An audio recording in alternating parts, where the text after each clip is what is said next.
नमस्कार दोस्तों, आइए जानते हैं उत्तर प्रदेश की दिन भर की ताजा और बड़ी खबरें। वही आपने अभी तक वीडियो को लाइक और चैनल को सब्सक्राइब नहीं किया तो फटाफट से कर लीजिए। वही आप यूपी के किस जिले से इस वीडियो को देख रहे कमेंट में जरूर बताइए। आज की पहली खबर, यूपी सरकार की बड़ी घोषणा, रील बनाने पर 5,000 का पुरस्कार मिलेगा। यूपी के एटा जिले में वॉश रील चैलेंज तहत प्रतियोगिता शुरू की गई है। इसमें ग्रामीण स्वच्छता और स्वच्छ पेयजल पर आधारित रील बनाकर पुरस्कार जीत सकते हैं। प्रतियोगिता में ग्राम पंचायत स्तर पर प्रतिभाग करने वाले प्रतिभागियों को स्वच्छता और जल जीवन मिशन से संबंधित 5 रील बनाकर विभागीय पोर्टल पर अपलोड करनी होंगी। चयनित प्रतिभागियों को 5,000 रुपए पुरस्कार दिया जाएगा। बुधवार को डीपीआरओ के सिंह चौहान और एसबीएम डीसी रजनीश कुमार ने संयुक्त रूप से बताया कि वॉश रील चैलेंज प्रतियोगिता का उद्देश्य ग्रामीण क्षेत्रों में स्वच्छता को बढ़ावा देने के साथ ही ग्रामीणों को स्वच्छता के प्रति जागरूक करना भी है।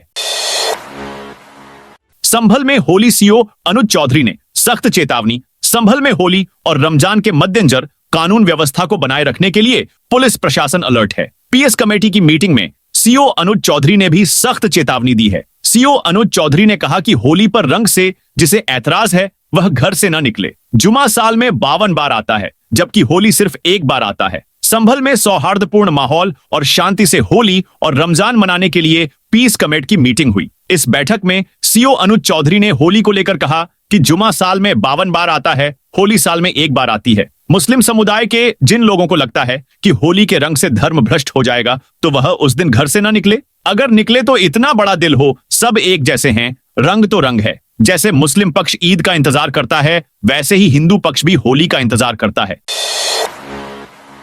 सीएम योगी का बड़ा ऐलान, जमीन कब्जा करने वालों को सीधे जेल में डालें। सीएम योगी आदित्यनाथ बुधवार से गोरखपुर प्रवास पर हैं। गुरुवार को आज सुबह गोरखनाथ मंदिर परिसर में सैकड़ों फरियादियों से मिलकर उनकी समस्याओं को सुने और अधिकारियों को निस्तारण का त्वरित निर्देश दिए। जनता दर्शन में पहुंचे फरियादियों की समस्याएं सुन उन्होंने अफसरों को निर्देश दिया कि सभी मामलों को 10 दिन के अंदर निस्तारण कराएं। उन्होंने फरियादियों को जल्द समाधान का भरोसा दिया। जनता दर्शन में मेडिकल मदद के लिए भी अच्छी खासी संख्या में लोग पहुंचे थे। सीएम ने अफसरों से कहा कि सभी से एस्टीमेट मंगा लें।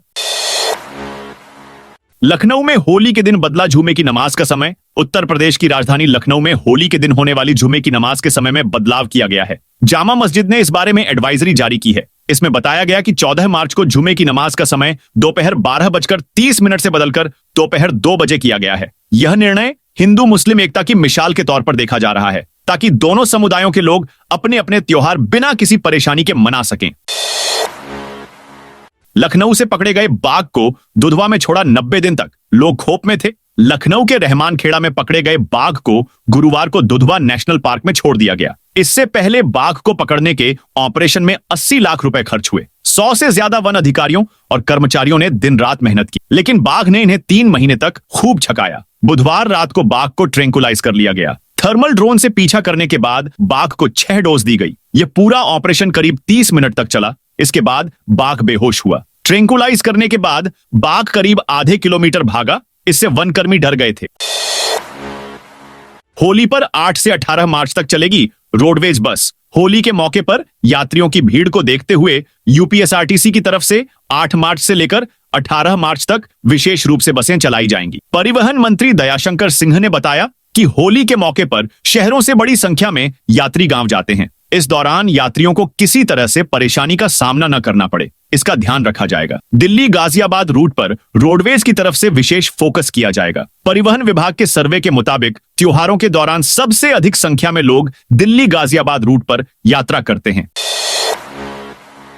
अमेठी में पुरानी गाड़ियों का पुनर्पंजीकरण जरूरी। अमेठी में पुरानी गाड़ियों के पुनर्पंजीकरण को लेकर एआरटीओ ने महत्वपूर्ण आदेश जारी किया है। सुल्तानपुर के एआरटीओ नंद कुमार, जिन्हें अमेठी की अतिरिक्त जिम्मेदारी दी गई है, ने यह निर्देश दिया है। 15 साल पुरानी पेट्रोल गाड़ियों और 10 साल पुरानी डीजल गाड़ियों का पुनर्पंजीकरण कराना अनिवार्य है। वाहन मालिकों को जल्द से जल्द अपना पंजीकरण कराकर टैक्स जमा करना होगा। एआरटीओ ने यातायात नियमों के पालन पर भी जोर दिया है। उन्होंने 2 पहिया वाहन चालकों के लिए हेलमेट और 4 पहिया वाहन चालकों के लिए सीट बेल्ट का प्रयोग अनिवार्य किया है।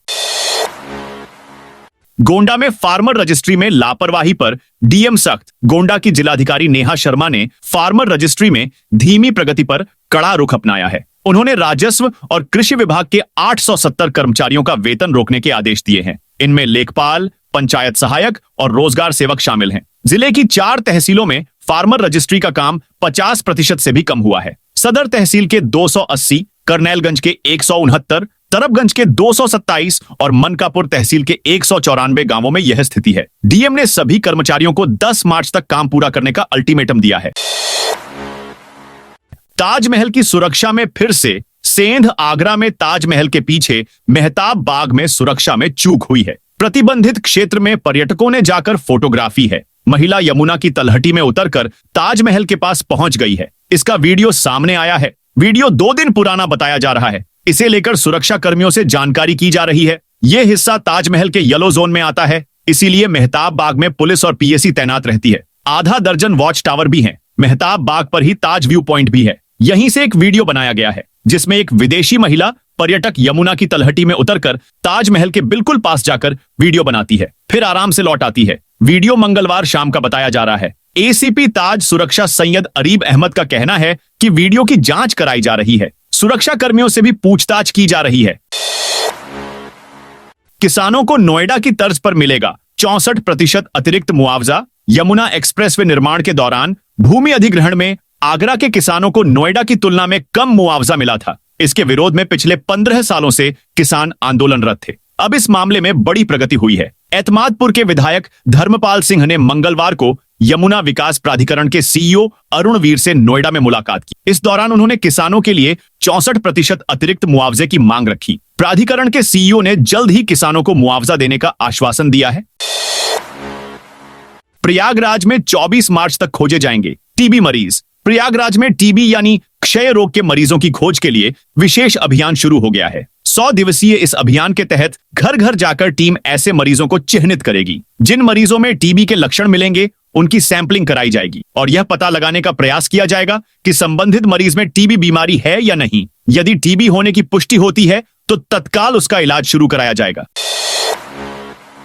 मायावती बोली, मुफ्त अनाज देकर मंत्री गरीबों को भिखारी कहते हैं। भतीजे आकाश आनंद को पार्टी से निकालने के बाद गुरुवार को पहली बार बसपा सुप्रीमो मायावती ने प्रेस कॉन्फ्रेंस की। केंद्र और यूपी की भाजपा सरकार पर निशाना साधा। पूर्व सीएम ने कहा, बजट और आर्थिक नीतियों को लेकर किए जा रहे दावे पूरी तरह से निराधार हैं। अगर सरकारें वास्तव में जमीनी स्तर पर काम कर रही होती तो आज हालात कुछ और होते। आर्थिक नीतियों पर सरकार फेल है। धर्म विशेष को टारगेट किया जा रहा है। मायावती ने केंद्रीय मंत्री प्रहलाद पटेल के बयान पर भाजपा को टारगेट किया। कहा, गरीब को फ्री अनाज देकर उन्हें भिखारी कहना उनका अपमान है। उनके आत्मसम्मान को ठेस पहुंचाई जा रही है। दलितों, पिछड़ों के साथ अन्याय हो रहा है। सरकार को संकीर्ण जातिवादी सोच बदलनी होगी।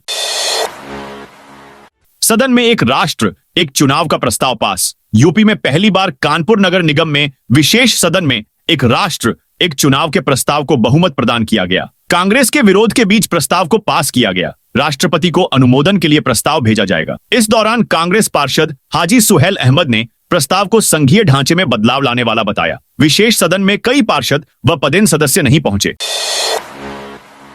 बुलडोजर एक्शन पर सुप्रीम कोर्ट ने यूपी सरकार को फटकारा। सुप्रीम कोर्ट ने बुलडोजर एक्शन को लेकर एक बार फिर यूपी सरकार को कड़ी फटकार लगाई है। कोर्ट ने कहा, वह प्रयागराज में गिराए गए मकानों को सरकार के खर्च पर दोबारा बनवाने का आदेश दे सकता है। बार एंड बेंच की रिपोर्ट के मुताबिक प्रयागराज के वकील जुल्फिकार हैदर, प्रोफेसर अली अहमद, 2 महिलाओं और एक अन्य व्यक्ति ने सुप्रीम कोर्ट का दरवाजा खटखटाया था। इन सभी के घर अगल बगल में एक ही प्लॉट पर थे। मार्च 2021 में नोटिस मिलने के एक दिन बाद ही उनके घर गिरा दिए गए थे। न नोटिस देने का टाइम दिया गया, न ही कानूनी बचाव का मौका मिला। पीड़ितों का कहना है कि राज्य सरकार ने गलती से उनकी जमीन को गैंगस्टर अतीक अहमद की संपत्ति मान लिया था।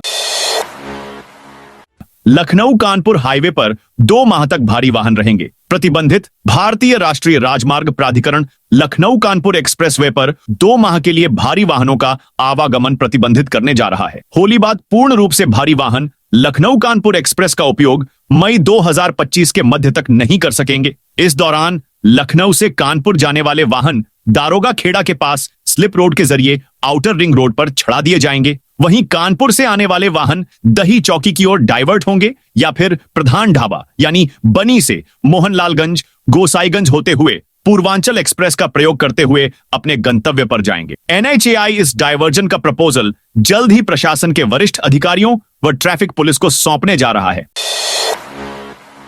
हरदोई में सड़क सुरक्षा को लेकर एसपी सख्त। हरदोई में सड़क सुरक्षा को लेकर एसपी नीरज कुमार जादौन ने कड़ा रुख अपनाया है। उन्होंने एक वीडियो जारी कर दोपहिया वाहन चालकों को हेलमेट पहनने की हिदायत दी। एसपी ने स्पष्ट किया कि बाइक चालक के साथ पीछे बैठने वाले को भी हेलमेट लगाना अनिवार्य है। एसपी के निर्देश के बाद कार्रवाई शुरू हुई। पुलिस कार्यालय के गेट पर विशेष जांच अभियान चलाया गया। इस दौरान बिना हेलमेट आने वाले 11 पुलिसकर्मियों का 1,000 रुपए का चालान काटा गया। सीएम योगी ने अफसरों को दिए ये निर्देश होली और रमजान पर रहे अलर्ट। मुख्यमंत्री योगी आदित्यनाथ ने बुधवार को समीक्षा बैठक के दौरान अफसरों को निर्देशित किया कि होली और रमजान को देखते हुए अलर्ट रहें। सुरक्षा के व्यापक इंतजाम किए जाएं। पारंपरिक रूप से निकलने वाले जुलूस को लेकर सतर्कता बनाए रखें। कहीं से कोई लापरवाही नहीं होनी चाहिए। 2 दिवसीय प्रवास पर बुधवार को गोरखपुर पहुंचे सीएम योगी ने मंदिर परिसर में अफसरों के साथ समीक्षा बैठक के दौरान कहा कि सभी थाना क्षेत्रों में पीस कमेटी की बैठकें कर लें। अगर कहीं से कोई सकारात्मक सुझाव आते हैं तो उसे जरूर अमल में लाएं।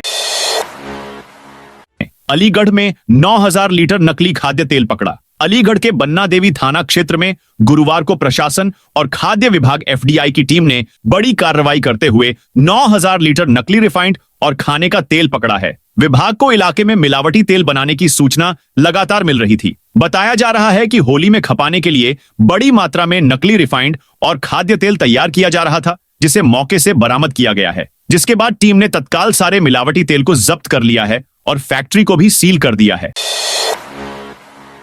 महाकुंभ में गड़बड़ी फैलाने की फिराक में था बब्बर खालसा का आतंकी लाजर। यूपी एसटीएफ और पंजाब पुलिस को बड़ी सफलता मिली है। दोनों टीमों ने संयुक्त अभियान चलाकर कौशांबी जिले से बब्बर खालसा इंटरनेशनल के एक सक्रिय आतंकवादी को गुरुवार सुबह करीब 3:20 पर गिरफ्तार कर लिया। गिरफ्तार आतंकी के पास से 3 हैंड ग्रेनेड, 2 डेटोनेटर, 1 विदेशी पिस्तौल और 13 जिंदा कारतूस बरामद किया गया है। इसकी पहचान पंजाब के अमृतसर के रामदास क्षेत्र के कुरलियान गांव के रहने वाले संदिग्ध आतंकी लाजर मसीह के रूप में हुई है। गिरफ्तार आतंकी महाकुंभ में गड़बड़ी फैलाने की फिराक में था। यूपी के डीजीपी प्रशांत कुमार ने प्रेस कॉन्फ्रेंस करके ये जानकारी दी।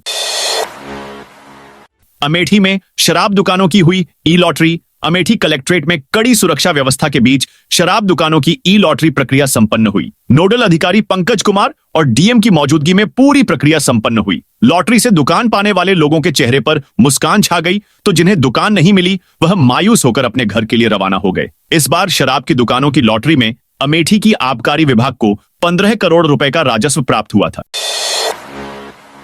होली से पहले मिलावटी खाद्य पदार्थों पर कार्रवाई। अमेठी में होली त्योहार को देखते हुए खाद्य सुरक्षा विभाग ने बड़ी कार्रवाई की है। खाद्य आयुक्त राजेश द्विवेदी के निर्देश पर गठित विशेष टीम ने जिले में कई स्थानों पर छापेमारी की। रामगंज बाजार में एक किराना दुकान से एक्सपायर्ड सॉस और पास्ता मसाला जब्त किया गया। इसी बाजार में एक मिठाई की दुकान से खोए का नमूना लिया गया। दुर्गापुर में एक किराना व्यवसायी बिल नहीं दिखा सका, जिससे नमकीन और सुपारी के नमूने लिए गए।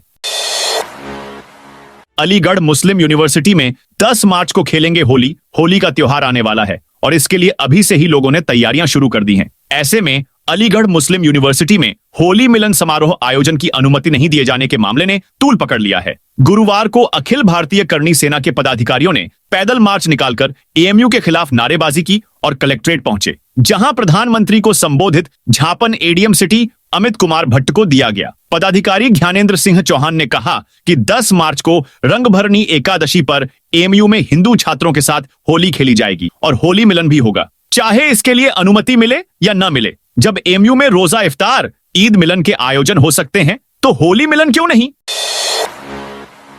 केदारनाथ और हेमकुंड रोपवे को मंजूरी। बाबा केदारनाथ धाम और हेमकुंड साहिब के लिए केंद्र सरकार ने रोपवे प्रोजेक्ट को मंजूरी दे दी है। इनमें उत्तराखंड के सोनप्रयाग से केदारनाथ और गोविंद घाट से हेमकुंड साहिब जी रोपवे परियोजनाएं शामिल हैं। इन दोनों परियोजनाओं पर कुल 6,811 करोड़ की लागत आएगी। 2 महत्वाकांक्षी परियोजनाओं के निर्माण की समय सीमा 4 से 6 वर्ष निर्धारित की गई है। आर्थिक मामलों की मंत्रिमंडलीय समिति के निर्णयों की जानकारी कल सूचना एवं प्रसारण मंत्री अश्विनी वैष्णव ने दी। इन दोनों रोपवे परियोजना से हेमकुंड साहिब और केदारनाथ मंदिर तक सभी मौसम में कनेक्टिविटी रहेगी और श्रद्धालुओं को दर्शन में सुविधा मिलेगी।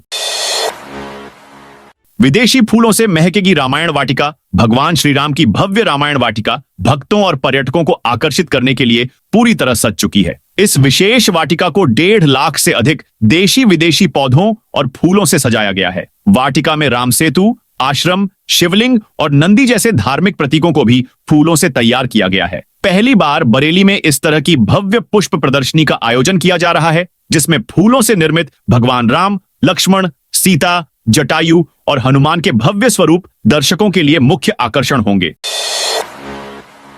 यात्रियों की सुविधा के लिए यूपी में चलेंगी 1035 नई बसें। परिवहन निगम ने नोएडा को छोड़कर अपने अन्य सभी 19 रीजन को बसें दी है। कई परिक्षेत्रों को बसें आवंटित भी कर दी गई हैं। पहले चरण में जहां 1035 बसों का वितरण किया गया है, वहीं अगले चरण में जल्द ही 1297 बसें दी जाएंगी। प्रत्येक परिक्षेत्र को करीब 100 से अधिक नई बसें मिलेंगी। निगम के जीएम संचालन अंकुर विकास ने आवंटन संबंधी दिशा निर्देश जारी कर दिए हैं। गोरखपुर में सीएम योगी ने किया बड़ा ऐलान। मुख्यमंत्री योगी आदित्यनाथ ने कहा कि प्रधानमंत्री नरेंद्र मोदी हमेशा कहते हैं कि युवा देश की ऊर्जा है, इन्हें सही राह दिखाकर उचित अवसर प्रदान किए जाने की आवश्यकता है। प्रधानमंत्री की प्रेरणा से डबल इंजन की भाजपा सरकार ने प्रदेश के 10 लाख नए युवाओं को उद्यमी बनाने का अभियान शुरू किया है। सीएम योगी गुरुवार को बाबा गंभीरनाथ प्रेक्षागृह में मुख्यमंत्री युवा उद्यमी विकास अभियान के तहत गोरखपुर और बस्ती मंडल के 2500 लाभार्थियों को 100 करोड़ रुपए का लोन तथा ओडीओपी के अंतर्गत दोनों मंडलों के 2100 प्रशिक्षणार्थियों को टूल किट वितरण कार्यक्रम को संबोधित कर रहे थे। उन्होंने कहा कि प्रदेश के 10 लाख नए युवाओं को उद्यमी बनाने में मुख्यमंत्री युवा उद्यमी विकास अभियान इसमें महत्वपूर्ण कड़ी है। यूपी में विधायकों की गाड़ी फर्जी तरीके से हो रही इस्तेमाल। विधानसभा अध्यक्ष सतीश महाना ने बुधवार को कहा कि विधायकों के सचिवालय वाहन पास का दुरुपयोग हो रहा है। वाहनों में विधायक का फर्जी पास लगाकर लोग घूम रहे हैं। इस मामले की गृह विभाग से जांच कराई जाएगी। विधानसभा की सुरक्षा के लिए हम सभी सदस्यों की जिम्मेदारी है कि इस जांच में सहयोग प्रदान करें। उन्होंने बताया कि प्रत्येक विधायक को 2 वाहन पास ही जारी किए जाएंगे। अप्रैल तक RFID वाहन पास जारी हो जाएंगे। नाविक की 30 करोड़ की कमाई पर अखिलेश यादव ने सीएम योगी पर कसा तंज। प्रयागराज महाकुंभ ने ऑटो चालकों, खान पान की दुकान लगाने वालों से लेकर नाव चलाने वाले लाखों लोगों की जिंदगी बदल दी। ऐसे ही एक नाविक परिवार की सफलता की कहानी प्रदेश के मुख्यमंत्री योगी आदित्यनाथ ने हाल ही में विधानसभा में सुनाई, जिसे लेकर अब बहस छिड़ गई है। अखिलेश यादव ने सीएम योगी पर तंज कसते हुए पूछा कि अगर खबर सही है तो जीएसटी कितना मिला, यह भी तो बताएं। यूपी के इस जिले में 6 शिक्षकों की गई नौकरी। यूपी के श्रावस्ती में बेसिक शिक्षा विभाग में शिक्षक की नियुक्तियों में बड़े भ्रष्टाचार का मामला सामने आया है। यहां 6 शिक्षक फर्जी कागजों पर नौकरी करते मिले। बीएसए ने सभी शिक्षकों को बर्खास्त कर दिया है। बीएसए की कार्रवाई के बाद पुलिस ने 6 में से 5 लोगों को गिरफ्तार कर जेल भेजा है। विकास क्षेत्र हरिहरपुर रानी, जमुना व सिरसिया में बेसिक शिक्षा विभाग में फर्जी अभिलेख से 6 जालसाज शिक्षक की नौकरी कर रहे थे। मामला संज्ञान में आने के बाद बीएसए ने 2 दिन पहले 4 मार्च को सभी फर्जी शिक्षकों को बर्खास्त कर दिया। इसके बाद बीईओ हरिहरपुर रानी, जमुना सिरसिया की ओर से 5 मार्च को शिक्षकों के विरुद्ध मुकदमा दर्ज कराया गया। होली पर बिहार यूपी जाने वालों को राहत। होली के त्योहार पर देश की राजधानी दिल्ली से बिहार और उत्तर प्रदेश जाने वाले लोगों को रेलवे ने बड़ी राहत दी है। दिल्ली से पटना के बीच वंदे भारत एक्सप्रेस समेत यूपी बिहार के लिए 12 स्पेशल ट्रेनें चलाई जाएंगी। पूर्व मध्य रेलवे की ओर से गुरुवार को इसकी घोषणा की गई। होली पर दोनों राज्यों की ट्रेनों में भारी भीड़ उमड़ने की आशंका को देखते हुए ये ट्रेनें चलाने का फैसला लिया गया है। दिल्ली से पटना के अलावा राजगीर, भागलपुर, गया, मुजफ्फरपुर, सहरसा समेत अन्य शहरों के लिए भी स्पेशल ट्रेनें चलेंगी। ताजमहल के दरवाजे पर लगे सुलेख संगमरमर से आ रहे बाहर। ताजमहल के दरवाजे पर कैलीग्राफी उभरकर संगमरमर से बाहर आ जाने की शिकायत भारतीय पुरातत्व सर्वेक्षण और यूनेस्को वर्ल्ड हेरिटेज मॉन्यूमेंट से की गई है। शिकायतकर्ता इतिहासकार राणा साफवी ने ईएसआई से इस नुकसान को रोकने के लिए जरूरी कदम उठाने का अनुरोध किया है। वहीं ईएसआई के अधिकारियों ने अपने जवाब में कहा है कि संगमरमर से काले जैस्पर के कुछ बाहर आ जाने की सामान्य प्रक्रिया है। संरक्षण कार्य चलता रहता है। यूपी में बीजेपी जिलाध्यक्षों के नामों की घोषणा 10 मार्च तक होगी। भाजपा जिलाध्यक्षों के पद की दौड़ में शामिल नेताओं की धड़कनें तेज हो गई हैं। उत्तराखंड के भाजपा जिलाध्यक्षों का पैनल अब केंद्रीय नेतृत्व की ओर से गठित कमेटी तक पहुंच गई है। बता दें कि राज्य में पहले चरण में 19 जिलाध्यक्षों के लिए पैनल तैयार किया था। उसके बाद शेष जिलों का पैनल तैयार किया गया था। सभी जिलों से पैनल में 3-3 दावेदारों के नाम शामिल किए गए थे। राज्य में भाजपा मंडल अध्यक्षों के नामों का ऐलान पूर्व में ही हो चुका है। पार्टी ने 18 फरवरी तक मंडल अध्यक्ष जबकि 28 फरवरी तक जिलाध्यक्षों के चयन का लक्ष्य रखा था, लेकिन जिलाध्यक्षों के चयन में कुछ देरी हो गई है। लिहाजा कुछ दिन पूर्व ही 19 जिलाध्यक्षों के चयन के लिए पैनल तैयार किया गया था। संगठनात्मक चुनावों की प्रक्रिया के तहत भाजपा ने 10 मार्च तक जिलाध्यक्षों की घोषणा का लक्ष्य तय कर दिया है। 50 लाख हड़पने वाले दरोगा और उसके साथियों पर भी लगेगा। गैंगस्टर लोकसभा चुनाव के दौरान चेकिंग में मिले 50 लाख रुपए हड़पने वाले तत्कालीन चौकी इंचार्ज आलोक सिंह, उसके साथी प्रिंस श्रीवास्तव, मुकेश, प्रचंड प्रताप सिंह, विशाल तिवारी पर गैंगस्टर की कार्रवाई होगी। पुलिस अफसरों ने वर्दी को दागदार करने वालों पर भी अपराधियों जैसी ही कार्रवाई का मूड बनाया है और गैंगस्टर की फाइल तैयार कर ली गई है। खबर है कि 5 आरोपितों पर जल्द ही गैंगस्टर का केस दर्ज कर लिया जाएगा। झारखंड से जुड़े राम मंदिर साजिश के तार, अयोध्या स्थित राम मंदिर को बम से उड़ाने की साजिश के तार अब दूर तक पहुंचते हुए दिखाई दे रहे हैं। गुजरात एटीएस और पलवल एसटीएफ की संयुक्त टीम द्वारा गिरफ्तार संदिग्ध आतंकी अब्दुल रहमान से बुधवार को एनआईए और आईबी की टीम ने पूछताछ की। इस दौरान आरोपी ने कई खुलासे किए हैं। रहमान ने बताया है कि वह 4 मार्च को अयोध्या पहुंचने के बाद कभी भी राम मंदिर या आसपास धमाका कर सकता था। हैंडलर ने उसे फरीदाबाद आने और वापस जाने का पूरा रूट मैप दिया था। साथ ही हमले की साजिश के तार अब झारखंड से भी जुड़ गए हैं। आरोपी ने जांच एजेंसी के अधिकारियों को बताया कि अयोध्या तक जाने के लिए उसने 2 प्लान तैयार किया था। पहले प्लान में वह 3 मार्च को सुबह फरीदाबाद रेलवे स्टेशन से एमयू ट्रेन पकड़कर नई दिल्ली रेलवे स्टेशन पहुंचता, वहां से ट्रेन पकड़कर सीधे अयोध्या जाता। ऐसे में वह सुरक्षा जांच से बच जाता। पहला प्लान विफल होने पर वह बस से अयोध्या पहुंचता। इधर पूछताछ के बाद जांच एजेंसियों को रहमान के तार हरियाणा के अलावा झारखंड, यूपी और दिल्ली में सक्रिय आतंकी संगठन के स्लीपर सेल से जुड़े होने की आशंका है। करीब 4 माह पहले जब वह दिल्ली के मरकज में आया तो वह विशाखापट्टनम भी गया था। ऐसे में उसके संपर्क विशाखापट्टनम में भी होंगे। जांच एजेंसी उसके हर संपर्क तक पहुंचने की कोशिश में है।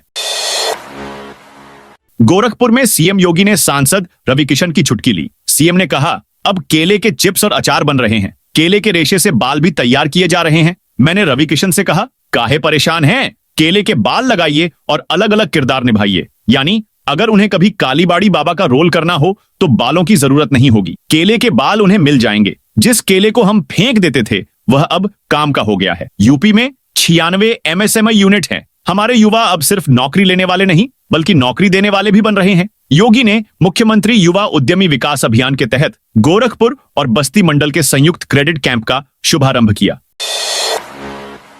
बहराइच जिले में सरकारी योजना में आवेदन के लिए बंद पोर्टल शुरू हो गया। उप भवन एवं अन्य सन्निर्माण कर्मकार कल्याण बोर्ड के अंतर्गत संचालित विभिन्न योजनाओं का लाभ प्राप्त करने हेतु इच्छुक निर्माण श्रमिक 31 मार्च 2025 तक विभागीय पोर्टल पर अपना ऑनलाइन पंजीकरण अथवा नवीनीकरण करा सकते हैं। सहायक श्रमायुक्त सिद्धार्थ मोदियानी ने बताया कि ऑनलाइन आवेदन करने संबंधित पोर्टल 9 फरवरी से बंद होने के कारण विभिन्न योजनाओं से वंचित तथा नवीनीकरण से वंचित अभ्यर्थियों हेतु वेब पोर्टल के पुनः संचालित होने के उपरांत समय सीमा से संबंधित सभी पैरामीटर्स में 31 मार्च तक छूट प्रदान किए जाने की व्यवस्था वेब पोर्टल पर करा दी गई है। यूपी की अंडर 15 कबड्डी में आगरा चैंपियन अमेठी में आयोजित प्रदेश स्तरीय अंडर 15 बालक कबड्डी प्रतियोगिता का समापन हुआ। R.P.G कॉलेज के प्राचार्य ओपी त्रिपाठी ने विजेता और उपविजेता टीमों को पुरस्कृत किया। टूर्नामेंट के सेमीफाइनल में 2 रोमांचक मुकाबले खेले गए। पहले सेमीफाइनल में अयोध्या ने वाराणसी को 27-25 से हराया। दूसरे सेमीफाइनल में आगरा ने लखनऊ को 26-2 से मात दी। फाइनल मुकाबले में आगरा की टीम ने शानदार खेल का प्रदर्शन करते हुए अयोध्या को 43-19 के बड़े अंतर से पराजित किया। यूपी में महापुरुषों के नाम शुरू होंगी 10 योजनाएं। मुख्यमंत्री योगी आदित्यनाथ ने वित्तीय वर्ष 2025-26 के बजट पर चर्चा के दौरान कई महत्वाकांक्षी योजनाओं की घोषणा की। करीब 10 ऐसी योजनाएं महापुरुषों को समर्पित करते हुए सीएम ने कहा कि यह पहल उत्तर प्रदेश को आत्मनिर्भर और समरस समाज की दिशा में नई ऊंचाई देगी। इन योजनाओं से कृषि, उद्योग, शिक्षा और सामाजिक कल्याण के क्षेत्र में विकास होगा। साथ ही रोजगार सृजन, महिला सशक्तिकरण और बौद्धिक विकास को बढ़ावा मिलेगा। पहली योजना माता शबरी के नाम पर कृषि मंडियों में कैंटीन और विश्रामालय, भक्ति और समर्पण का प्रतीक। माता शबरी के नाम पर कृषि मंडियों में कैंटीन और विश्रामालय की स्थापना से किसानों और श्रमिकों को सस्ते दर पर भोजन व आराम की सुविधा मिलेगी। दूसरी योजना सरदार पटेल के नाम पर जनपदीय आर्थिक क्षेत्र हर परिवार से न्यूनतम एक व्यक्ति को रोजगार से जोड़ने के लिए जनपदीय आर्थिक क्षेत्र रोजगार जोन के रूप में बड़ा ऐलान किया है। मुख्यमंत्री ने कहा कि प्रत्येक जनपद की विशेषताओं और संभावनाओं को देखते हुए 100 एकड़ में पीपीपी मॉडल पर इसका विकास किया जाएगा। तीसरी योजना महारानी लक्ष्मीबाई मेधावी छात्रा स्कूटी योजना। रानी लक्ष्मीबाई भारतीय स्वतंत्रता संग्राम की अमर वीरांगना थीं। उनके नाम पर मेधावी बालिकाओं को स्कूटी देने की योजना शुरू की गई है। वहीं और भी कई बड़ी घोषणा की गई है।